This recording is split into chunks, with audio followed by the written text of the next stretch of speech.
Hello everyone, welcome back to another new video. पिछले video में हम लोग प्रश्नावली 3.1 को बिल्कुल अच्छे तरीके से और समझकर ख़त्म कर चुके थे, यानी उस प्रश्नावली को हम लोग पूर्ण रूप से सॉल्व कर चुके थे। इस वीडियो में हम लोग नया टॉपिक को अध्ययन करने जा रहे हैं जिसका नाम है आव्यूह का योग, यानी दो मैट्रिक्स को कैसे हम लोग आपस में जोड़ सकते हैं, उसका आंसर निकाल सकते हैं, वो हम लोग इस वीडियो के माध्यम से सीखेंगे।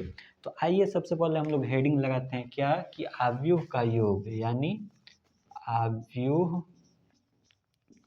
का योग। आव्यूह का योग इस टॉपिक को हम लोग इस वीडियो में पढ़ेंगे।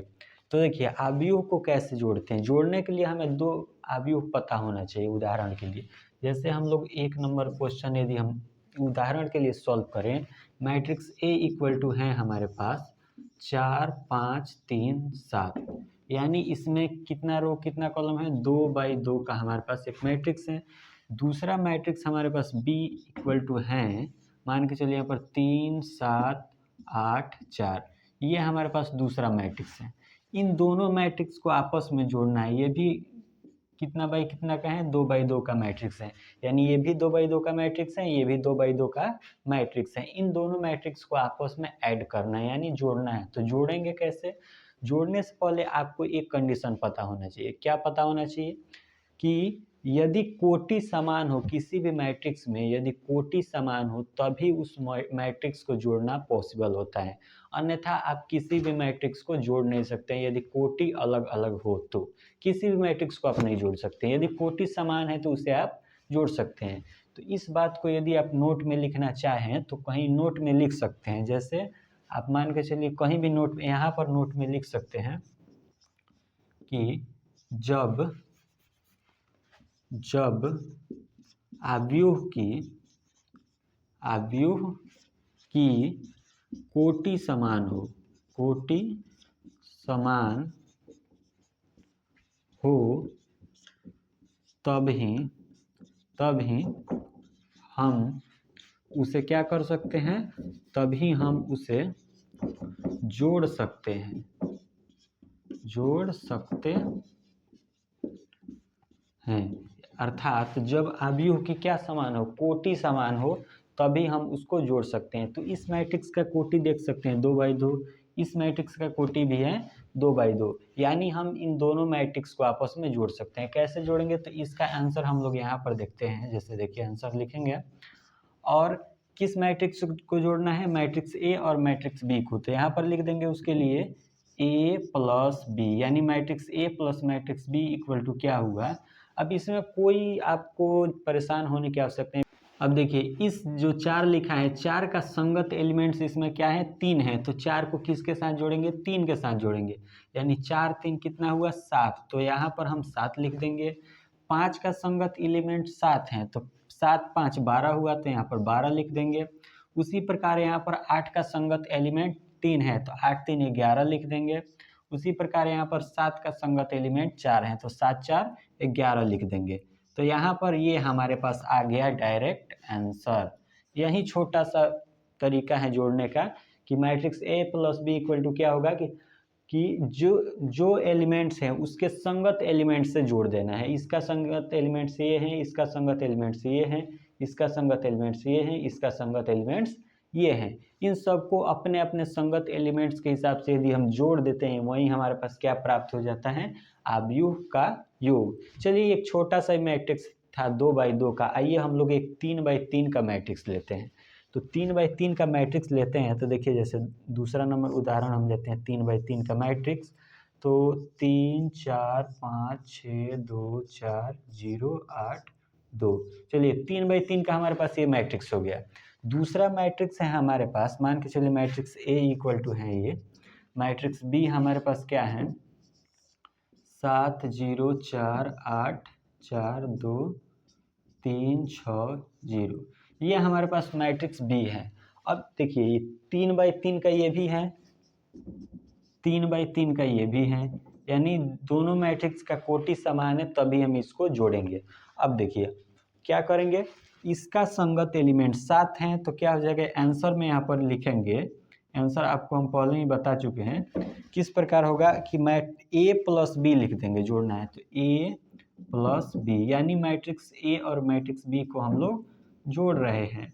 अब ऐसे आपको ब्रैकेट देना है। देखिए 7 3 कितना हुआ 10, तो यहाँ पर 10 लिखना है। उसी प्रकार 4 का संगत एलिमेंट क्या है 0, तो 4 में 0 को जोड़ेंगे 4। उसी प्रकार 5 का संगत एलिमेंट क्या है 4 है, तो 5 4 कितना हुआ 9, यहाँ पर 9 लिखेंगे। उसी प्रकार दूसरा रो में देखिए 4 का संगत एलिमेंट क्या है 2 है, तो 4 2 6 हुआ। उसी प्रकार यहाँ पर 2 का संगत एलिमेंट 4 है, तो 4 2 6 हुआ। यहाँ पर भी 6 का संगत एलिमेंट 8 है, तो 8 6 14 हुआ, तो यहाँ पर 14 लिखेंगे। उसी प्रकार तीसरा रो है, तो तीसरा रो में देख सकते हैं 0 का संगत एलिमेंट 3 है, तो 0 में 3 को जोड़ेंगे 3 होगा। 8 का संगत एलिमेंट 6 है, तो 8 6 कितना होगा 14, तो यहाँ पर 14 लिखेंगे। उसी प्रकार 2 में 0 जोड़ेंगे, 2 का संगत एलिमेंट 0 है, तो 2 में 0 जोड़ेंगे 2 होगा। तो ये हमारे पास क्या आ गया, मैट्रिक्स ए और मैट्रिक्स बी को हम लोग जोड़कर उसका योग निकाल दिए। तो इस प्रकार से आप लोग को किसी भी मैट्रिक्स को यदि दे दिया जाए और बोला जाए कि उसका योग ज्ञात कीजिए, तो आसानी से आप लोग ज्ञात कर सकते हैं। बस आपको कंडीशन क्या ध्यान रखना है कि मैट्रिक्स का कोटि समान होना चाहिए, दोनों का कोटि बिल्कुल इक्वल रहेगा, तो आप किसी भी मैट्रिक्स को जोड़ सकते हैं। आइए एक और हम लोग उदाहरण लेते हैं, देखते हैं आप लोग उसका आंसर बता पाते हैं कि नहीं। जैसे इसको यदि हम मिटाते हैं यहाँ से, और यहाँ पर यदि हम एक उदाहरण और लेते हैं, मान के चलिए हमारे पास तीसरा उदाहरण है। तीसरा उदाहरण क्या है कि मैट्रिक्स ए इक्वल टू, यहाँ पर हम लिख रहे हैं 2 4 5 6, 2 बाई 2 का हो गया। मैट्रिक्स बी इक्वल टू क्या होगा 3 4 5 7 4 2, ये हमारे पास मैट्रिक्स बी है। अब यदि आप ध्यान से देखते हैं तो इसका कोटि क्या है 2 बाई 2, इसका कोटि क्या है, तो देखिए 2 रो हैं, तो 2 और कॉलम कितना है 1 2 3, तो 2 बाई 3। अब बताइए कि इसका कोटि समान है, नहीं है। जब कोटि समान नहीं है तो क्या इसका योग ज्ञात करना पॉसिबल है, नहीं है।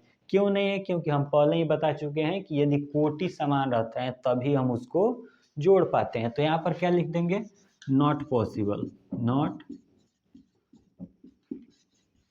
नॉट पॉसिबल इसका आंसर लिख देंगे, क्योंकि इसको हम लोग जोड़ नहीं सकते हैं। यही इसका आंसर हो गया। उम्मीद है कि आप लोग को यदि कहीं से आ जाए मैट्रिक्स को जोड़ना, तो आप लोग सॉल्व कर पाएंगे। आइए हम लोग बढ़ते हैं अगले टॉपिक की तरफ, जिसका नाम है मैट्रिक्स का अंतर। यानी एक मैट्रिक्स में से दूसरे मैट्रिक्स को घटाते हैं तो आंसर क्या मिलेगा, वो हम लोग सीखते हैं। आइए, तो हमारे सामने है अवयव का अंतर। चलिए अवयव का अंतर समझने के लिए हम लोग एक उदाहरण लेते हैं। जैसे मैट्रिक्स ए इक्वल टू हमारे पास हैं 3 - 2 4 5, ये हमारे पास मैट्रिक्स ए है।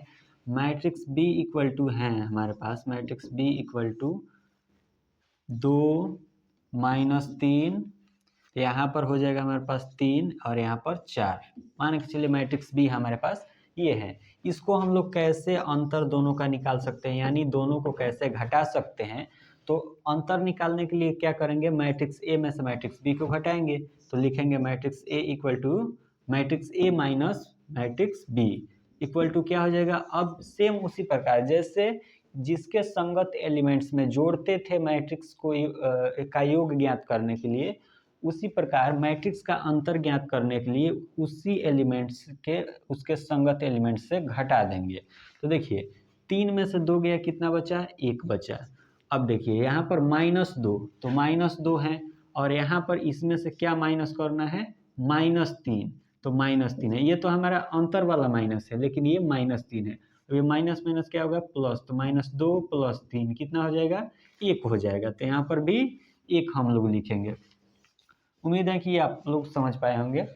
अब देखिए यहाँ पर 4 में से 3 गया 1, और 5 में से 4 गया 1, यानी हमारे पास मैट्रिक्स ए और मैट्रिक्स बी का अंतर ये आ गया, यही हमारा आंसर हो जाएगा। तो जिस प्रकार योग है उसी प्रकार अंतर है। आइए एक दो और हम लोग उदाहरण लेकर समझते हैं। जैसे यदि आपको दे दिया जाए उदाहरण, थोड़ा सा अलग क्वेश्चन है कि मैट्रिक्स आपको 3 दे दिया जाए। यदि मैट्रिक्स ए इक्वल टू दे दिया जाए 4 5 3 2, मैट्रिक्स बी इक्वल टू दे दिया जाए आपको 3 4 2 3। मैट्रिक्स सी इक्वल टू दे दिया जाए आपको 2 1 0 3। ये हमारे पास 3 मैट्रिक्स हैं मान के चलिए। अब क्या करना है, कंडीशन हमको दे दिया है ए प्लस बी में से क्या माइनस करना है, सी को। अब देखिए क्या करेंगे यहाँ पर, ए प्लस बी यानी मैट्रिक्स ए और मैट्रिक्स बी को जोड़ देना है, उसमें से क्या घटा देना है, मैट्रिक्स सी को। बिल्कुल आसान है, देखिए किस प्रकार से हम लोग घटाएंगे। तो मैट्रिक्स ए और मैट्रिक्स बी को यदि हम जोड़ते हैं तो देखिए ये ए मैट्रिक्स है, ये बी मैट्रिक्स है। तो 4 और 3, इसका 4 का संगत एलिमेंट 3 है, तो 4 3 7। उसी प्रकार यहाँ पर 5 4 9 हो जाएगा, तो 9 3 2 क्या हो जाएगा 5, और 3 2 यहाँ पर भी 5। ये हमारे पास ए प्लस बी का मान आ गया। अब माइनस क्या कर देंगे, सी का मान यानी मैट्रिक्स सी को। तो यहाँ पर लिखेंगे 2 1 0 3, ये हमारे पास मैट्रिक्स सी हो गया। अब यदि इसके बाद हम लोग सॉल्व करते हैं तो घटा देंगे, यानी इसके संगत एलिमेंट्स में से इसको घटाएंगे, यानी 7 में से 2 गया 5, यहाँ पर कितना बचेगा 5। उसी प्रकार 9 में से 1 गया 8, उसी प्रकार 5 में से 0 गया 5, और 5 में से 3 गया 2। ये हमारे पास आंसर आ गया इस क्वेश्चन का, ए प्लस बी माइनस सी, यानी मैट्रिक्स ए और मैट्रिक्स बी को जोड़कर उसमें से क्या कर दिए हैं, मैट्रिक्स सी को माइनस कर दिए हैं। तो इस प्रकार से यदि आपको कोई भी दिया जाए मैट्रिक्स और बोला जाए कि उसका अंतर ज्ञात कीजिए, तो उम्मीद है कि आप लोग उसका अंतर ज्ञात कर पाएंगे। अब हम लोग पढ़ेंगे कि मैट्रिक्स को गुणा कैसे किया जाता है। आइए हम लोग इसी टॉपिक को देख लेते हैं। अब देखिए किसी भी संख्या से मैट्रिक्स में गुणा करने के लिए क्या करेंगे, जैसे उदाहरण के लिए हम लोग एक संख्या लिखते हैं, मान के चलिए 3 से हमें इस मैट्रिक्स में गुणा करना है, 3 4 4 2। ये हमारे पास एक मैट्रिक्स है, इसमें किससे गुणा करना है, 3 से गुणा करना है। तो बिल्कुल आसान है, 3 से क्या करेंगे, सब में गुणा कर देंगे, यानी क्या हो जाएगा 3 तरीका, यदि इसका हम लोग आंसर यहीं पर बनाए मान के चलिए, तो 3 तरीका कितना हो जाएगा 9, 4 3 कितना हो जाएगा 12, उसके बाद क्या होगा 3 चौका 12, और उसके बाद 3 दूना 6। ये हमारे पास आ जाएगा मैट्रिक्स का आंसर। इसको गुणा करना बिल्कुल आसान है, आप लोग गुणा कर सकते हैं।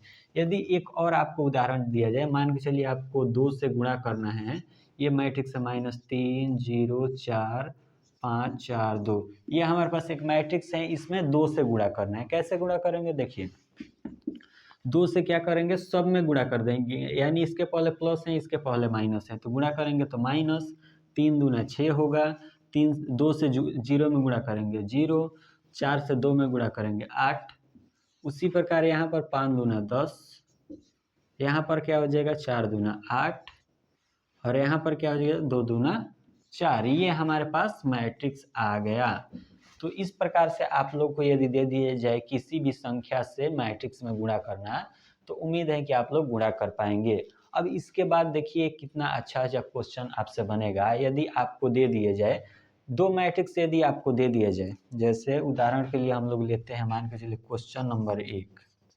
क्वेश्चन नंबर 1, यदि मैट्रिक्स हमारा ए इक्वल टू है 3 4 2 7, ओके।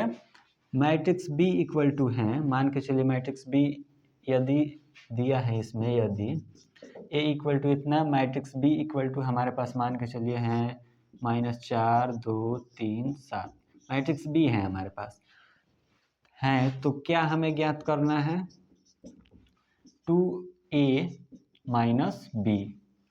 2a के जगह मान के चलिए यहाँ पर लिख दे 4a माइनस 2b, ऐसे भी लिख सकते हैं। आपको उदाहरण के लिए हम दे रहे हैं, ज्ञात करना है, ये हमें ज्ञात करना है क्या होगा। तो देखिए a का वैल्यू हमारे मैट्रिक्स a इक्वल टू इतना है, तो a में किससे गुणा करना है, 4 से। देखिए ध्यान से यहाँ पर, तो क्या लिखेंगे यहाँ पर 4 इंटू मैट्रिक्स a, हमारे पास यहाँ पर 4 का 4 रहेगा, मैट्रिक्स a का वैल्यू क्या है 3 4 2 7। उसके बाद क्या है, माइनस है तो माइनस, 2 है तो 2। मैट्रिक्स बी का वैल्यू हमारे पास क्या है -4 2 3 7, ये हमारे पास मैट्रिक्स बी है। अब क्या करेंगे कि गुणा करेंगे, देखिए 4 है यहाँ पर, तो 4 से गुणा करना भी हम बताएं कैसे गुणा किया जाता है। 4 3 12 का 12 हो जाएगा यहाँ पर, 16 हो जाएगा यहाँ पर, 8 हो जाएगा यहाँ पर, 28 हो जाएगा यहाँ पर। ये हमारे पास हो गया गुणा 4 से। माइनस है तो माइनस देंगे। उसी प्रकार यहाँ पर किससे गुणा करना है, 2 से, तो -8 हो जाएगा और यहाँ पर 4 हो जाएगा और यहाँ पर 6 हो जाएगा और यहाँ पर 7 हो जाएगा। ये हमारे पास गुणा कर दिए। अब क्या करेंगे, आप लोग इसको जानते हैं कि मैट्रिक्स को कैसे घटाया जाता है। तो देखिए कैसे घटाएंगे, मैट्रिक्स यहाँ पर बनाएंगे। अब इसके संगत एलिमेंट्स में से घटाएंगे, यानी 12 में से -8 को, तो देखिए माइनस ये है और माइनस ये है, तो माइनस माइनस प्लस हो जाएगा, तो क्या हो जाएगा 12 8 20 हो जाएगा यहाँ पर 20। उसी प्रकार 16 में से किसको घटाएंगे, 4 को घटाएंगे, इसका संगत एलिमेंट्स ये हैं, तो 16 में से 4 गया 12। उसी प्रकार यहाँ पर 8 में से 6 गया 2 और 28 में से 7 गया 21, यानी 21। तो ये हमारे पास इसका इस क्वेश्चन का आंसर ज्ञात हो गया। तो इस तरह यदि आपको दिया जाए बनाने के लिए, तो उम्मीद है कि आप लोग सॉल्व कर पाएंगे। यदि आपको यहाँ पर 4 की जगह 7 दे देता है तो हम लोग क्या करते हैं, 7 से गुणा करते हैं। यहाँ पर 2 की जगह 3 दे देता है तो 3 से यहाँ पर हम गुणा करते। तो इस प्रकार आप लोग यदि इस टाइप का क्वेश्चन आता है तो सॉल्व कर पाएंगे। अब एक और आपको दिया जाता है इम्पोर्टेंट क्वेश्चन, जो कि कई बार पूछता है आपके ऑब्जेक्टिव में। जैसे यदि क्वेश्चन नंबर 2 की यदि हम बात करें, तो क्वेश्चन नंबर 2 हमारे पास दिया है, मान के चलिए एक मैट्रिक्स दिया है cos स्क्वायर ए, यहाँ पर साइन स्क्वायर ए, ठीक है, यहाँ पर साइन स्क्वायर ए कॉस स्क्वायर ए। त्रिकोणमिति में साइन थीटा कॉस थीटा आपको पढ़ाया गया होगा क्लास 10th में। प्लस में क्या दिया है, मान के चलिए एक और मैट्रिक्स है हमारे पास साइन स्क्वायर ए, साइन स्क्वायर ए कॉस स्क्वायर ए, ये हमारे पास है। यहाँ पर क्या दिया है, मान के चलिए कॉस स्क्वायर ए और यहाँ पर साइन स्क्वायर ए। इसको हम लोग कैसे सॉल्व करेंगे, तो देखिए यहाँ पर जोड़ दिया है, यानी अवयव का योग करना है। तो किस प्रकार हम लोग जोड़ेंगे, आपको एक फार्मूला याद होगा त्रिकोणमिति का, कि sine square theta, sine square A या फिर theta plus cos square A बराबर क्या होता है, 1 होता है। ये आपको भली भांति याद होगा, ये आपको एकदम याद होगा। Sign square theta plus cos square theta बराबर 1 होता है। उसी प्रकार देखिए इसको जोड़ेंगे तो इसका संगत एलिमेंट क्या है, कॉस स्क्वायर ए का संगत एलिमेंट साइन स्क्वायर है। तो देखिए sine square theta plus cos square theta आ रहा है सेम, इसका वैल्यू क्या हो जाएगा, 1 हो जाएगा। तो यहाँ पर आंसर में हम लोग क्या लिखेंगे, 1 लिखेंगे। उसी प्रकार यहाँ पर भी साइन स्क्वायर ए कॉस स्क्वायर ए, यहाँ पर भी 1 होगा। यहाँ पर भी साइन स्क्वायर ए प्लस कॉस स्क्वायर ए, यहाँ पर भी 1 होगा। यहाँ पर भी कॉस स्क्वायर ए साइन स्क्वायर ए, यहाँ पर भी 1 होगा। तो यही हमारे पास इस मैट्रिक्स का योग हो जाएगा। तो इस प्रकार से आप लोग किसी भी मैट्रिक्स का योग ज्ञात कर सकते हैं, उस किसी संख्या से मैट्रिक्स में गुणा कर सकते हैं, 2 मैट्रिक्स का अंतर ज्ञात कर सकते हैं और इस टाइप के क्वेश्चन को सॉल्व कर सकते हैं। जैसे यहाँ पर दिया हुआ है, इस टाइप के क्वेश्चन को आप लोग सॉल्व कर सकते हैं। तो उम्मीद है कि यह टॉपिक आपको पसंद आया होगा। यदि कहीं भी नहीं समझ में आता है तो कमेंट बॉक्स में आप कमेंट कर सकते हैं। फिर से मिलते हैं नए वीडियो के साथ, तब तक के लिए जय हिंद, वंदे मातरम।